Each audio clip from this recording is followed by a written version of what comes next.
because I hear myself. Okay. Yeah, I have the same issue. It must be something with mid space, maybe some of us some type of return in the headset. Yeah. What about without headset? I think if we don't have headset, then echo occurs. But if we have headphone, then it is fine now. At least. Well, I have both headset and echo. Go figure.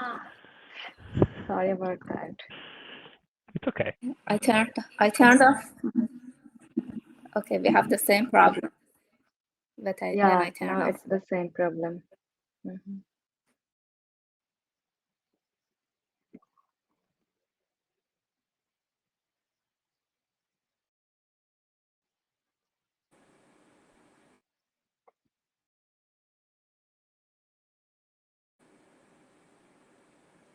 Okay, do you hear me?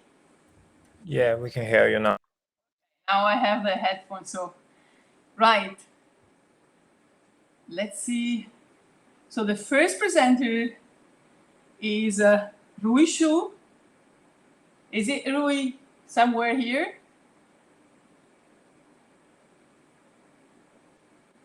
I'm Rui. How do I get to just one window?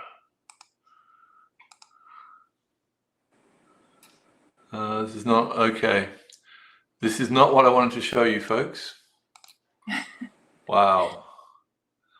Wow, this is really working well. Okay, I apologize. Yesterday I could share one window, and now I seem just to be able to do this. So sorry, this is small. So I want to talk about hyperparameter optimization and defense against attackers. And the main message I want to tell you here is what I'm about to show you here is impossible. According to established wisdom in the software security world, you cannot make an attack, you cannot defend yourself by making your own system, internal system, more complicated by adding in complexity to your internal defenses. So the idea of building a more complicated internal defense by using a large ensemble of internal defenders is apparently that doesn't work, according to the established wisdom. What we found is that it did work. And the problem is white box attackers. If you're over here and you're defending and you've got machine learning 1 and the other guy on the outside has got machine learner 2, if you two are sharing the same examples, this is a white box attack scenario, even though you're using machine learning 1 and they're using machine learning 2, they can learn details about your internal model, particularly your hyperspace boundary, and they can invent examples that confuse you even if they don't know your internal architecture. Now the architectures we're using these days are very complicated. Here are just some of the optimization options you can set inside your basic deep learner, and you can see there's many of them. Now what we're getting really good at NC State is we are getting very good at exploring thousands to millions of hyperparameter optimization options. We're applying semi-supervised learning and landscape analysis. We know how to get around this space really quickly. And when we looked at other people's work in security on building defenses against attackers, and this other work said there's no point using ensembles to defend against the attackers because it doesn't work, we noticed they weren't exploring a very large space of options. So we tried it, exploring a very large space of options. And what we say is, if you configure a machine learner to defend against an attacker, you're making decisions over here in decision space about the configuration of the learner, and that leads to scores out here in detecting the attack. A virus buried inside a PDF file. Now the attacker might think you're rational, and you're going to pick the thing with top recall and lowest false alarm. Now, what we're saying is there's usually a model close to that in the objective space with nearly the same recall and false alarm, but it comes from a radically different part of the decision space. So a very different learner achieving nearly the same result. So in our architecture, we generate lots and lots and lots and lots of different configurations. We find the ones that are very close to the best in objective space, but are very, very distant in decision space, and then we just jump between them at random. Now, we then tried this out. You know, these are the various data sets, and here are the various attack models coming in. And if we're right and everyone else is wrong, then the further we extend our distance away from the optimal model in decision space while maintaining closeness in objective space, the better will be the accuracy post-attacks. And that actually turns out to be the case. On the x-axis here, we're increasing the distance of our defense from the point in decision space to produce the optimum in the objective space, while keeping things near the optimum in the objective space. And these are the post-attack accuracies for various different mechanisms and when there's attack, the accuracy goes down. And the further we go away, the weirder we make our defense, the better it is to find the more we can defend. So it's not true that ensembles do not defend against attackers. You just have to build a large ensemble and pick weird spaces between them and randomly jump between them. And I think that's my time. Thank you very much.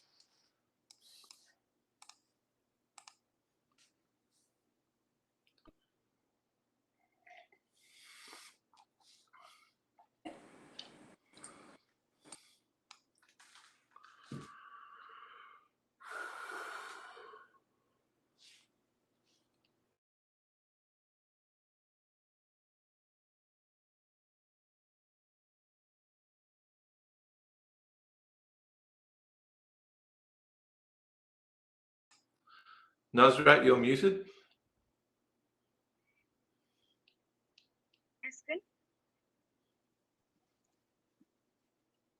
We should unmute. Okay, yeah. So I will get started. Hello, everyone. I am Nusrat, a PhD student at NC State University.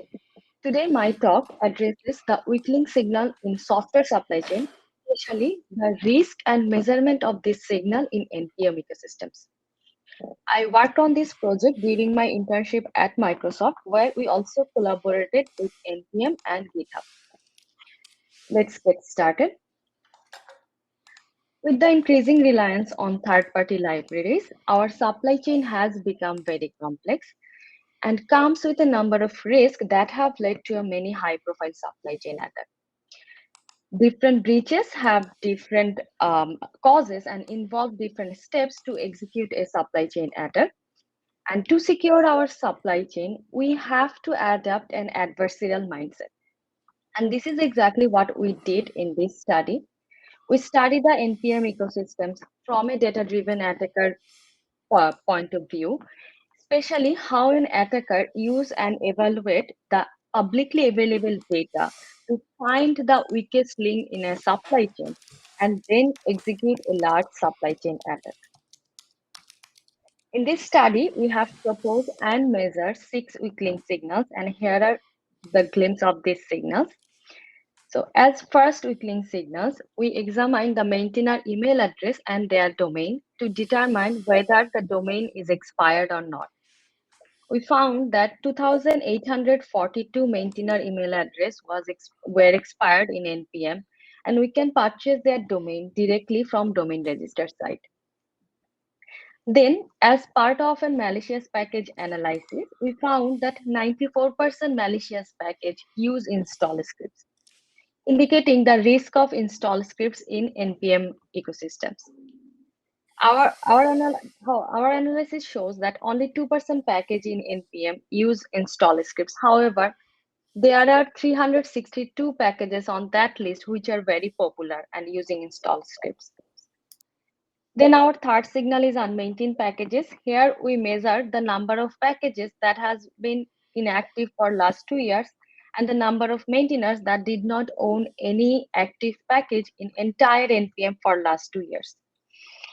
We found that 58% packages were inactive, but what is more crucial is that 44% of NPM maintainers did not own any active package in entire NPM, indicating that these maintainers may have left NPM for a long time ago. Then our last 3 signal is related to maintainer trust. For example, too many maintainers. So if small packages like those in NPM are linked with a large number of maintainers, it increases the attack surface for an attacker. For example, here we are trusting 14,566 maintainers while we are using 421 popular packages. Then our next signal is too many contributors. Maintainers can be overwhelmed by the number of contributors and their contributions. The greater the number of contributors, the greater the number of locations where a security flaw could affect. And as a maintainer, it is their responsibility to make sure that they meticulously review all those contributions from different contributors. Here, as an example, in 23 popular packages, there are only 45 maintainers who are responsible for 2,780 contributors. Then our last signal was overloaded maintainers. So the overloaded maintainers or influential maintainer can be target or used for large attack surface. And we have found that 52% package in NPM were owned by only 4,743 maintainers.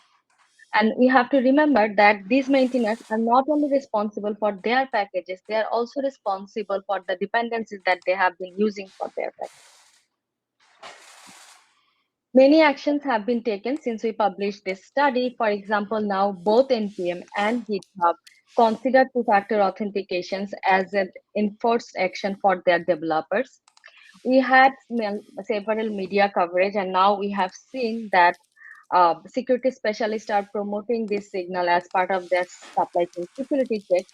Also, there are recently developed tool that has been incorporating these weak link signals as part of the automatic software supply chain security. You can find more interesting finding of our study in our paper, and please feel free to reach out to me to discuss the project anytime. Thank you.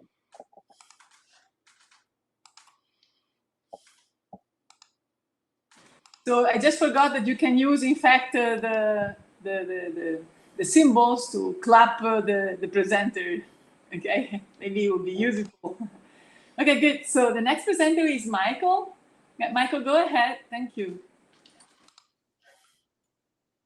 Just 1 second. Screen.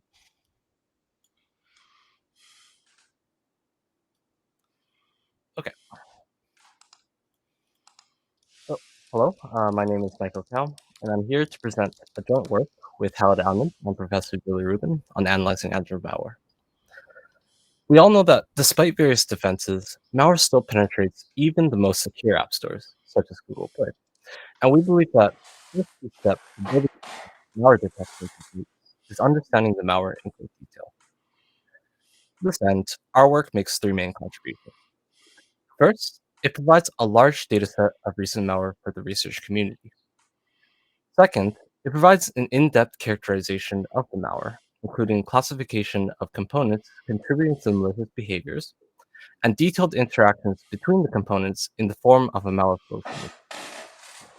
Lastly, it provides a systematic analysis of malware detection tools with respect to the identified malware characteristics and gaps in knowledge and current tool capabilities.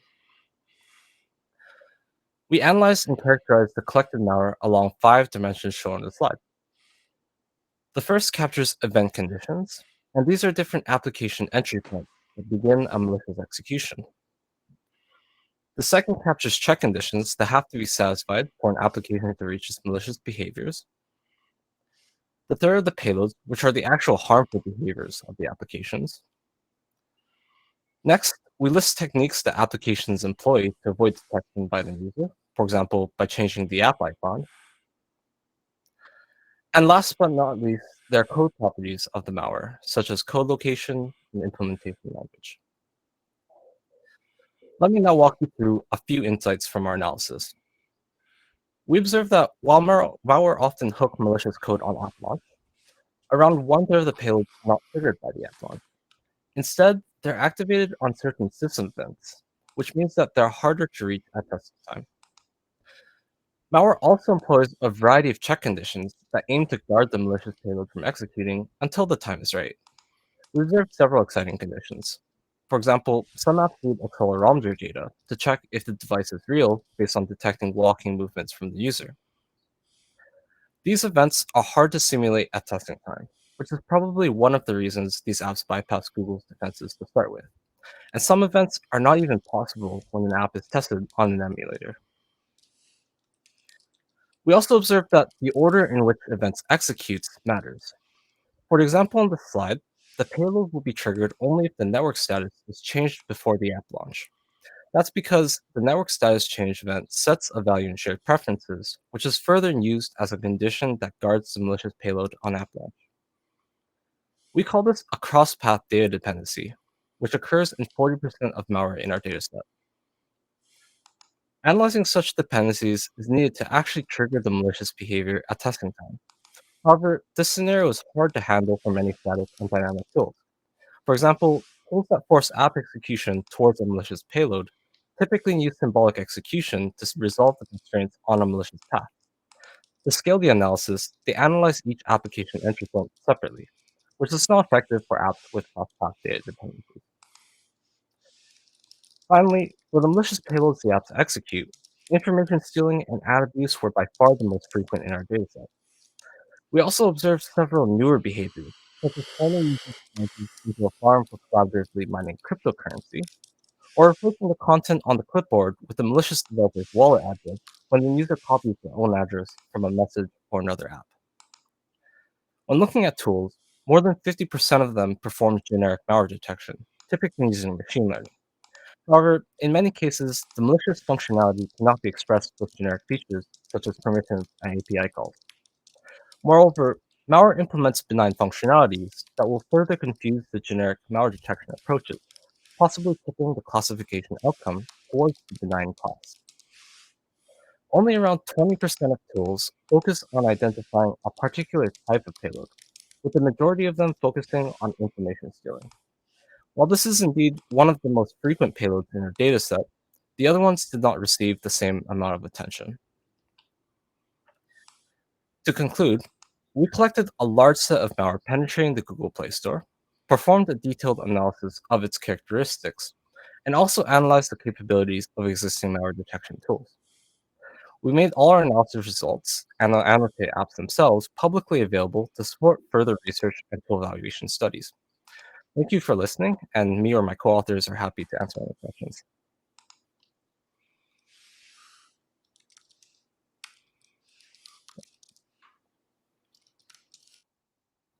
Presenter is Elizabeth. Please, Elizabeth, share your screen. Thank you.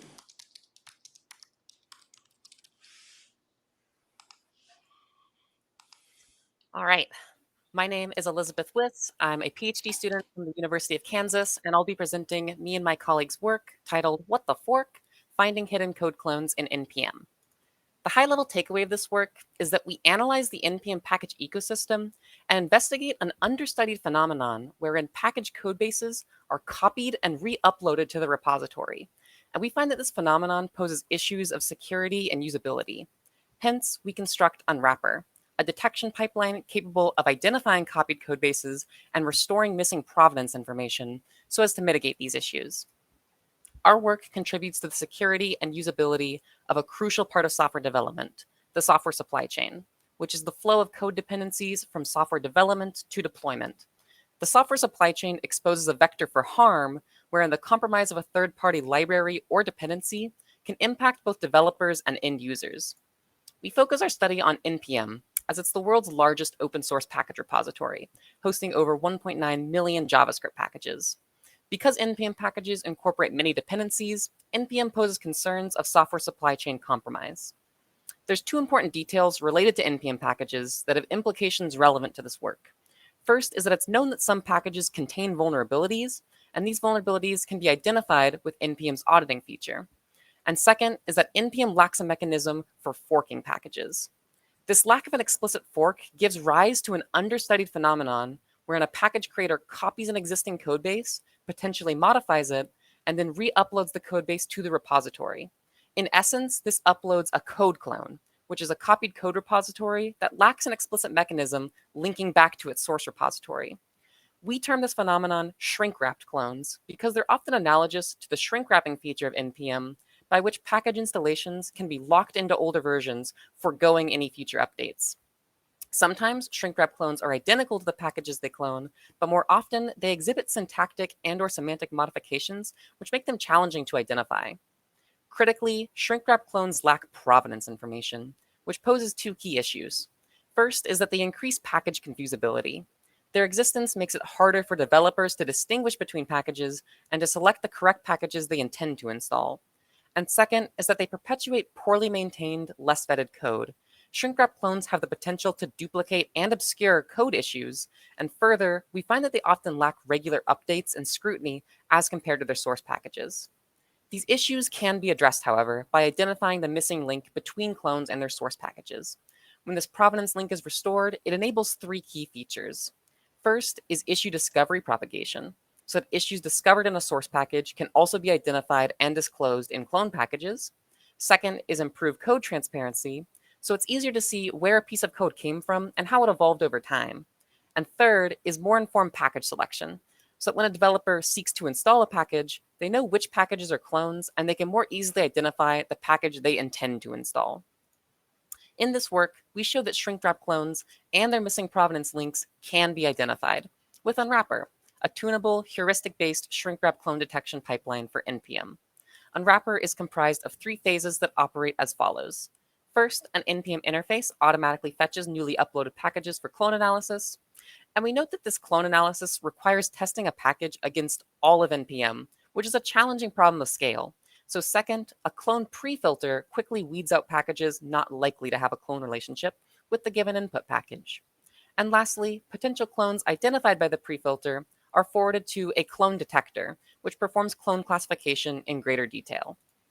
Our key finding is that the shrink-wrap clone phenomenon poses real security issues in practice.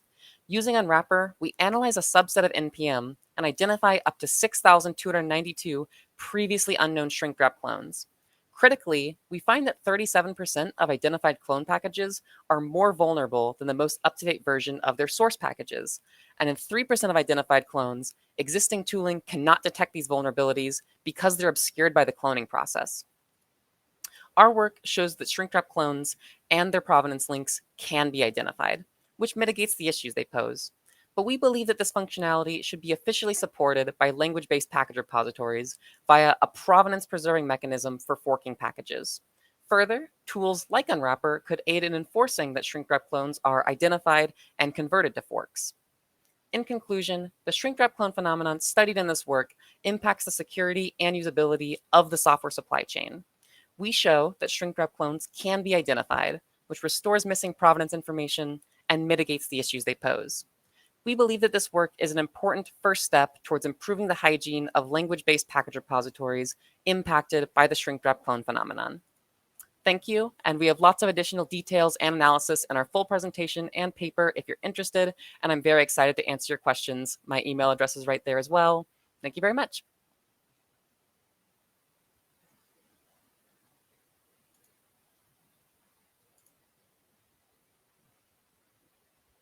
On the Pixel web page, the details, the media, and the preprints. So in case you want to deepen. Okay, so the next person is Larissa, if I'm not wrong. Yes, Larissa, please go ahead. Okay, thank you. So I'm Larissa, and I'll present our paper called Less is More, Supporting Developers in Vulnerability Detection During Code Review. To avoid vulnerabilities, organizations are shifting security to early stages of the software development, such as during code review. However, reviewing a source code from a security perspective has proven to be a difficult task. Previous research has shown that developers often miss even popular and easy to detect vulnerabilities during code review. Attitude may be the reason why the vulnerabilities go undetected during reviews. For example, developers may not consider security as their responsibility, and a potential solution is giving explicit instructions regarding security. In addition, the use of checklists to support developers in code inspections has been studied with positive results. Yet, the effectiveness of checklists in contemporary code review practices and to support vulnerability detection has not been established yet. To investigate these two hypotheses, we ran an online experiment with 150 participants who reviewed some code with two vulnerabilities.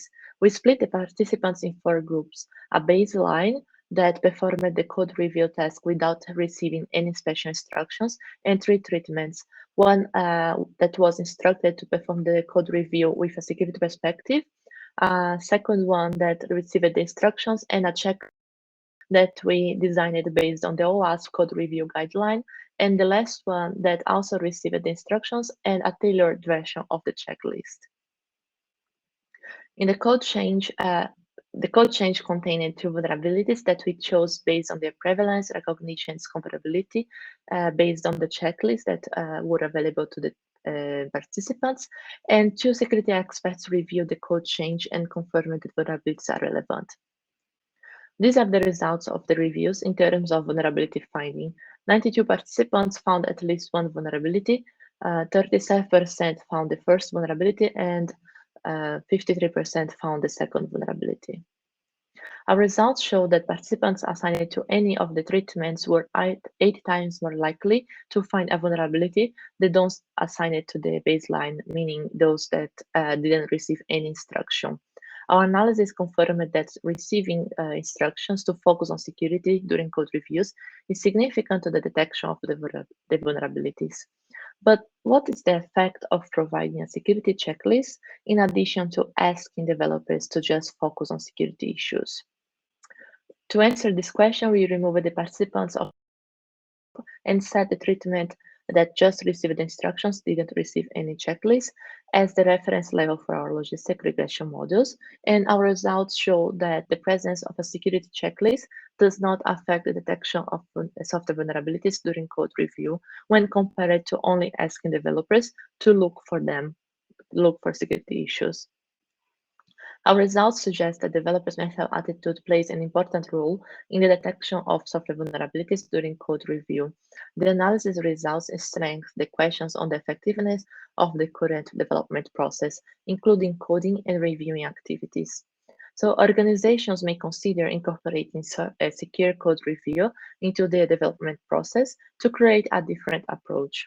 Further studies are needed to be designed and carried out to detect design the secure code review process and to evaluate its effectiveness. Surprisingly, we also found that security checklists, they do not facilitate the detection of software vulnerabilities compared to just instructing the developers to focus on security issues during the code review. A possible problem of the checklist is that they are often too general and they are not sufficiently tailored to a particular development environment.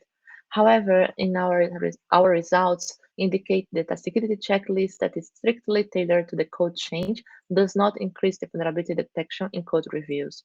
Our findings raise questions on whether the problem is not the security checklist, but how developers perceive them. In fact, a few developers reported to have read the checklist only after the review and not consider it at all. Further studies can be carried out to investigate how to effectively address security instructions during secure code review and how to better integrate security checklists in tools and processes to support review. To sum up, our results provide evidence supporting the mental attitude hypothesis and call for further studies on security checklist effectiveness and design. Thank you for your attention.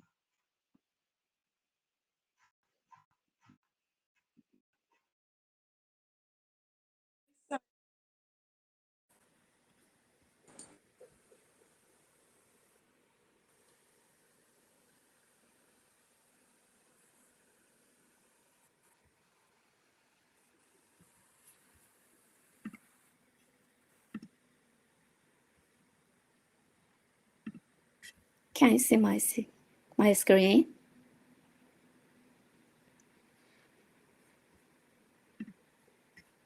Yeah, we can see the screen. Okay, thank you. Hello, everyone. I am Sarah Moshtari, a PhD student at Rochester Institute of Technology. My talk is about a grand theory-based approach to characterize software attack surface. I work on this paper with Ahmed Okutan and my advisor, Dr. Mira Khordi.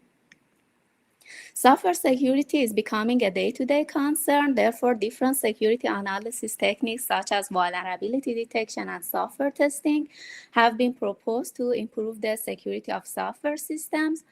These approaches often directly or indirectly rely on critical parts of software, which are called attack surface components. Attack surface refers to the critical points on the boundary of software that attacker use to get into system, or critical parts of software that contain valuable content for attackers. And attack surface analysis is the process of identifying attack surface components. Most prior works focused on vulnerability analysis rather than identifying attack surface components. These studies consider general concepts such as entry points, channels, as attack surface component, and then try to validate that as existing theory. And they focused on example-based demonstration of attack surface. For example, attack surface of an operating system. The goal of this study is to develop a comprehensive attack surface model that can be used by researchers and practitioners in different security analysis approaches. And we leverage a qualitative analysis approach to identify attack surface components. We defined research questions based on the attack surfaces of a house. The first research question is that where are the critical entry points in software system? The second one is what assets or components are targeted by attackers? And the third one is what mechanisms are utilized to reach the targets. Therefore, we defined research questions based on entry points, targets, and mechanisms. To answer the research question, we use grounded theory, which is a social science research method to identify concepts and theory which are related to attack surface component from reported vulnerability. Grounded theory allows theory to emerge out of collected data. We perform Straussian grounded theory, which encompasses following activities such as data collection, memoing, coding, constant comparison that were performed in different stages until we reached saturation. Then we sorted the defined concepts and proposed theories and taxonomies which are related to attack surface components. During the grounded theory process, we collected 810 known vulnerabilities from common vulnerabilities and exposure repositories. And for each vulnerability, we analyzed different information such as description, patches, and exploit information. And we also collected and analyzed 634 weaknesses from common weakness enumeration repositories. This is the taxonomy that we provided for entry point as a result of the Straussian grounded theory to answer the first research question. The concepts are categorized into 4 major categories, which are code, program, system, and network. Some concepts are related to system and network as environment that application is running on. And some concepts are related to program, which is an executable version of the code. We provided the same categorization for target and mechanism based on code, program, system, and network to answer the second and third research question. We conducted a systematic literature review to evaluate the proposed model, and the comparison results showed that the proposed model provides a comprehensive attack surface categorization at code, program, system, and network level. It defines clear concepts and provides comprehensive code-level attack surface components. And the result of quantitative comparison showed that the literature covers a small percentage of code-level attack surface component, which is on average 6.7%. And the proposed model introduces 254 new components that didn't exist in the literature. In summary, in this study, we developed a comprehensive attack surface model based on entry points, targets, and mechanisms, which covers all the concepts introduced in the literature, and also it introduces 254 new attack surface components. The proposed attack surface model can be used in different software analysis approaches. For example, developers can use that during secure coding to identify critical parts of software, or testers can use that to prioritize their testing activity. Thank you for your attention. I would be happy to answer your questions. And if you have any more questions, you can contact me via my email. Thank you.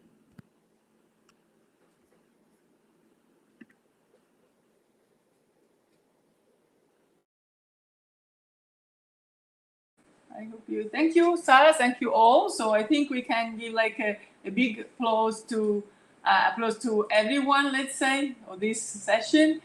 And so we can open up the question and answer session now. So all the presenters are panelists. So I will ask the presenters to switch on their camera so they can be, let's say, like in a table, on a table together. And then I ask the audience to address the question before telling. So before telling the question. So I've seen also already in the chat a couple of questions. Maybe one is from Diego, if I'm not wrong, to Nusrat. If Diego is here, can also ask the question live, otherwise I will read it. Hello, yes, I'm here. Hope you can all hear me well. So this question is to Nusrat. She already addressed it in the chat, but I think it's interesting to discuss. One of the signals they mentioned is the highly number of contributors or projects, package projects that have a lot of contributors or maintainers, right? And we know the open source thrives by actually having contributors jumping in the projects. So as this can be seen as a negative side from the security side, how can these highly profile projects still engage in a lot of contributors while preventing this from being like a problem of security in the future? Yes, thank you. Thank you, Diego. I try to answer the question in chat, and I'm speaking it about now as well for a discussion. So what we think, the first thing is in NPM, only 3.8K package had contributors because NPM packages are small and probably only one maintainers or two maintainers they had at best. So it is unlikely that they will have a large number of contributors. And even if we think about that, a package need large number of contributors and the package is highly maintained, we have to think from the contributors' security, like whether these contributors are active in NPM or not. Because we have seen example where contributors probably did some contribution 3 years back, and after that he or she didn't do anything, but that person is still there. And then whether email security is another concern. If you are giving, if you have 100 contributors, whether their email is secure or not, or whether the contributions are code reviewed, whether there are two people reviewed the contribution. These are the stuff that we can think if a package had a large number of contributors.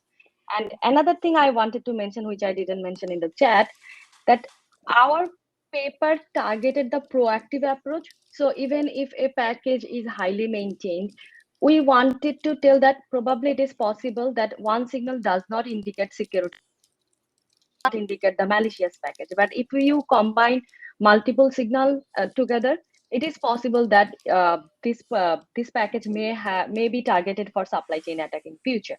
So we actually took proactive approach. So we don't intend to identify malicious package or security vulnerabilities, but we want to give signals that you should consider these signals in order to avoid future security supply chain risk.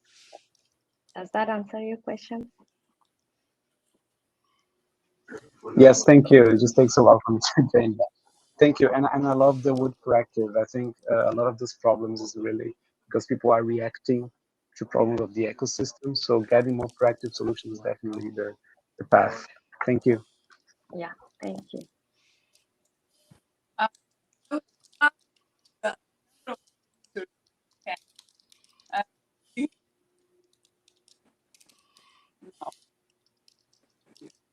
We can't hear you.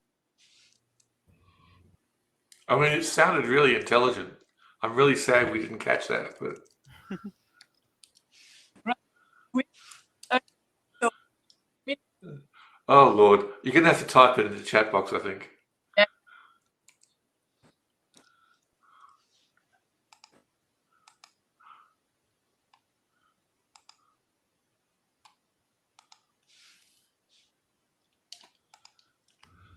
Hey, not to do Barbara's job for her, but do any of the speakers see a question in the chat box they want to answer? Yeah, I see a couple questions for me that I'd love to talk a little bit about. First question Well, was from why don't you do one and see what happens? Then we'll move Sure. to someone else. Yeah. First question was from Diego. Diego asked, does our approach differentiate legitimate forks to give support to one organization or different set of features, or is it up to the user to take the information and find out which package to use? This is a great question, and to answer it, presently, NPM does not provide a mechanism for forking packages. Developers may download packages, modify them locally, and utilize them in their own projects. Our work, however, seeks to identify instances where these packages are uploaded back to the repository, which we found to have negative consequences. We do distinguish between shrink-wrap clones that are identical and shrink-wrap clones that are modified, because these identical clones really have no purpose in the repository since the shrink-wrapping feature exists. However, we do not differentiate between shrink-wrap clones based on their purpose because that's more subjective and difficult to infer. Ultimately, we believe that NPM users are empowered if they could see that a package is a fork or has forks, and then they could examine both packages and select the one more appropriate for their use case. So if Barbara's not back online, I'll maintain my Nazi-like ruler status. Elizabeth has many questions she wants to answer before, and she's already given a great answer to one. Anyone else want to ask a question for anyone else, or we'll just go back to Elizabeth? Questions for any other speaker? Any other speaker want to answer a question?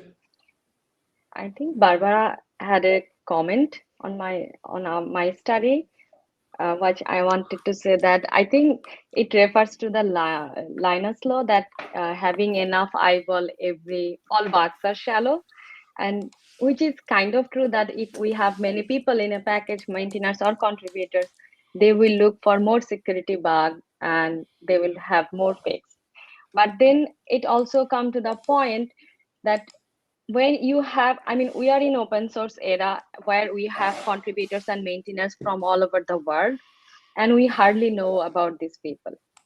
So I believe contributor trust is very important. Even if you include a new contributors, it is possible that he is a good person or she is a good person, but then it is, if a maintainer is not very meticulous or careful, we have seen attack where they have injected malicious code as well. So I think here maintainer and contributor trust is more important compared to the number of people who is contributing to a package, because the relation they build with time, probably if they trust each other, then it will help.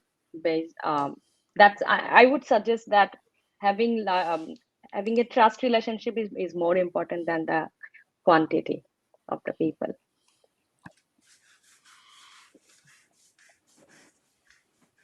okay, so do you hear me? No, still. Yes, we can hear you now. Okay, so I don't know. All right, so, okay, thank you, team, to have taken this up. So we had, okay, Elizabeth already got the question, if I'm not wrong. So do you have any other question to other presenters? For example, we have two articles speaking about let's say security in NPM. So NPM, right? So can they, I mean, the two presenters ask each other a question? Or I might start with one, for example, by just asking whether the weak links can kind of affect the work on the hidden code clones, can be used or exploited. So the question would be to Elizabeth, and would like Elizabeth to in some sense discuss the weak links that we have seen with Nusrat, and yeah, Nusrat.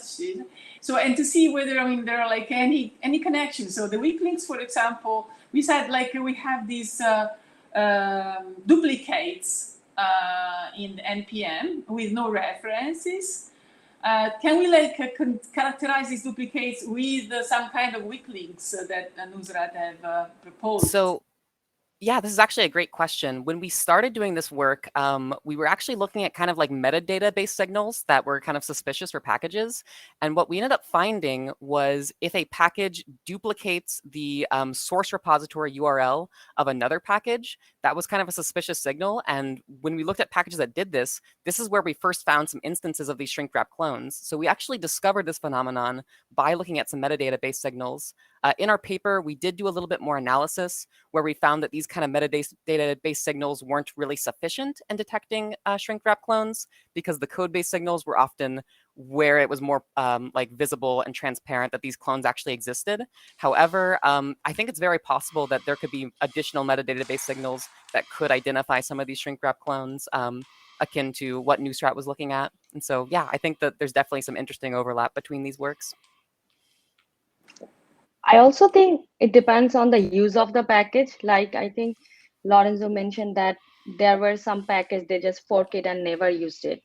So probably the use of weak link signal is not important on those packages. But if a package is forked and popular packages, then probably it will be interesting to see if they have such weak link signals. So use of these packages is also important here. Tim, you have a question, I see. Well, I need to. I want to know something about Nusrat and Elizabeth's stuff. Why do these studies exist now? Have we gotten to the point where the exponential growth of these things has just gotten large enough to get this? Is there new tooling? Are our processes better? Or, you know, why do we have these two studies right now? And by the way, do we extrapolate forwards and expect to see many more warning alarms in the future? I will go first if Elizabeth, it is okay with you. Go for it. Okay. So I think the supply chain and its security is not a new topic. We have known it for a long time. But what we have recently observed that high profile supply chain attacks is happening for last 2 or 3 years, like, and people are thinking about it. And from an attacker perspective, probably before that, we went to look for vulnerabilities in CVE database or NVD to find vulnerabilities in other packages. But now that people are talking about supply chain attack, and we have seen many high profile supply chain attacks, people are replicating such attack, and it is breaking our supply chain.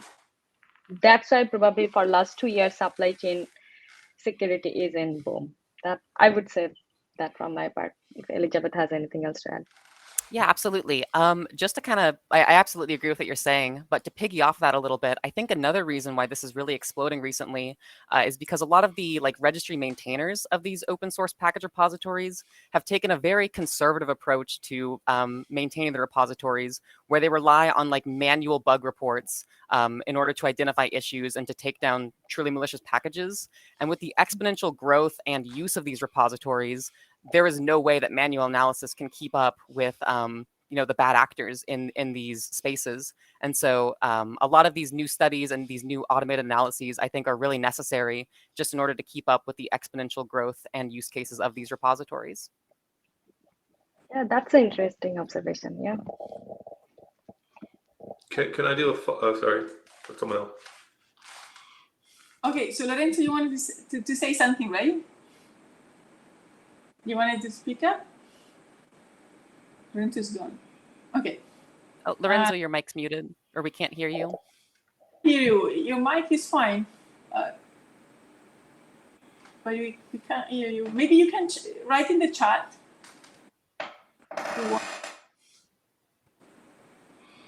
Yeah.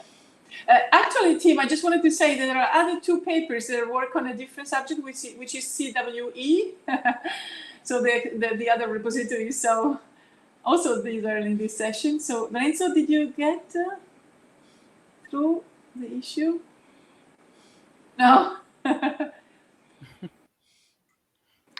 Well, if we took a more fundamental view of what we're hearing here, like if we were to say that we're going to allow Nusrat and Elizabeth to completely reorganize how we do software from scratch. So just completely give them authority to change the nature of software engineering, education, tooling, the entire commercial structure of software engineering. What would they suggest? Is there a mistake that they're reporting that we made 30 years ago that we're living with? Is there a new world we have to rush towards?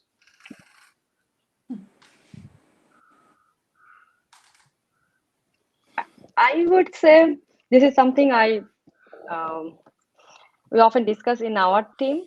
Probably I'm not suggesting that starting from the beginning, but having a trusted package system. For example, in NPM, there are like 1.9 million package, but only 10% package are very important and used by other packages. So instead of focusing on, and NPM has a limited number of people who works on security because they have a lot of other things to solve. So instead of focusing on 1.9 million package and having checked every packages, I think we should start with focusing on a small number of packages which are important and focus on those packages security so that we can secure our large supply chains, because only 10% package we are talking about here compared to. That's something we can do. Yeah, I think that's a great point. And further, I'd like to add that I think another thing that NPM could do is implement some kind of bouncer system like Google has with their Play Store, where they can potentially use a lot of signals that have been proposed in research and potentially flag some packages as either suspicious or malicious to prevent them at upload time. I think that this is a very powerful vector for the maintainers to potentially stop bad actors from coming onto the platform that they're not utilizing, that I think they could really benefit from potentially. Yeah. And last thing I want to add, that control in package release, like whenever a package is releasing in NPM, probably NPM can look for those signals, and they can communicate with maintainer like, can you fix it? For example, having install scripts, we know that it is risky. Just can you fix it and remove the install scripts, then upload the new package release. Having some kind of control in package release would be great as well, because even if it is trusted package system, they might have multiple versions and new package release. Yeah. Oh, absolutely. I think that like even if a system could help like the well-meaning actors to make better, more secure code, then that would improve the ecosystem as a whole. Great point there, Nusrat. Yeah. Great.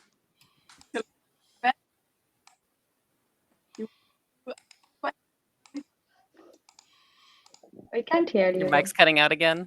Okay. Yeah. So do you want to ask your question? Do you hear me now? Are you talking to me or someone else? Lorenzo, you can go on. Question. Okay. Can everybody hear me? Yes, we can. Okay, awesome. So my question is for Sarah. And first of all, I found the idea of using grounded theory for this particular problem very interesting. So like, that's great. It's very exciting. So my question is, I understand that you found that your grounded theory-based model is more comprehensive than other models from literature. I was wondering if you can give us some detail about what is missing in the other models, or some example, what is missing in the other models that your model covers instead. Yes, sure. That's a good question. For example, in most previous studies, consider general concepts, for example, data as the attack surface component. But for example, we found that data can be related to system. It can be system data, such as specific files related to file systems, or it can also be related to program. Or the other thing is that in many studies, they consider entry points as parts of software that get input from user. For example, get function and APIs. But we found that in addition to direct entry points, we also have some indirect entry points. For example, when an application read data from environment variable or load, for example, load code. For example, in a web application, when we include a code, It can be also an entry point for software.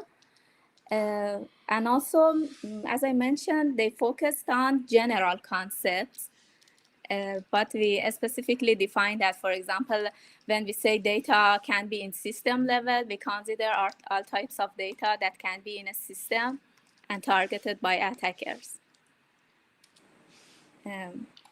Okay, I think I have another question. I have time to answer that. Yes, I have a question Okay. for you and Larissa, I think. But so for you is, I know that CVE repository has also a structure, a kind of graph structure. So there are relationships among different CVE issues. Have you used them? Or if yes, how did you use them in your grounded theory exploration? No, I didn't use the relationship between CVEs. We performed data collection in different stages. For example, in the first stage, we randomly selected 500 CVEs from 2016 to 2020. After doing the analysis in the first stage, we found that the CVEs only covers, as you know, the CVEs are related to CWEs. And in CVE repository, they mentioned that, for example, this vulnerability is related to this CWE ID. During the first analysis, we found that the collected CVEs only cover 70 of CWE IDs. Therefore, in the second stage, we also used the CWE as another resource and collected information introduced during design and introduced during implementation views in CWE and add them. So we didn't consider the relationship between CVEs. We just do our stages of data collection based on our analysis. You know, in grounded theory, we used theoretical data sampling, and theoretical data sampling is not like, for example, data mining approaches that we first provide data and then try to use the model on data. In theoretical data sampling, the data collection is performed in different stages. And during the analysis, we collect more data. And when we see that we have, for example, a small percent of CWEs that covered in our CV, collected CV, we used CWE as another resource to complement our data. Thank you, Sarah. Sorry, we have only 3 minutes to go. Okay. So if nobody has a question, I have a very quick question to Larissa, but if nobody else has a question, of course. Anyone has a question?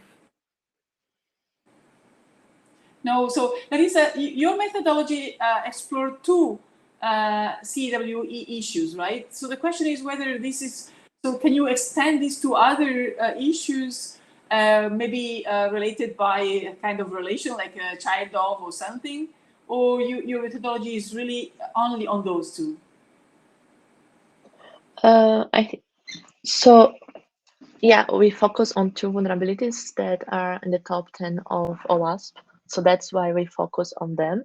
But yeah, we can expand the methodology to also look other kinds of vulnerabilities. We focus on these because when talking with security experts, they highlighted that these are not too difficult vulnerabilities to detect. And also, as they are part of the top 10, we think that these would be accessible for developers too. So they are not in a total very, very rare vulnerabilities, let's say, like these. So in a way, they are not that difficult to be known by them or to be hard to detect. So we didn't want to create an environment that was really not real. And so we tried to focus on these vulnerabilities, but of course that we can extend the experiment and the methodology to consider other kinds of vulnerabilities. For example, we can, if we want to do a study that is based on a specific group and a specific company or project, we can focus on vulnerabilities that would occur in these particular scenarios, in this particular code.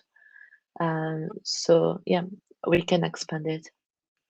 Okay, thank you. I think we have just 1 minute to say hello. Thank you for Tim to have taken over the lead during this meeting. Thank you a lot. Have a nice ICSE follow-up. Bye-bye. Thank you. Thank you. So Bye. thanks.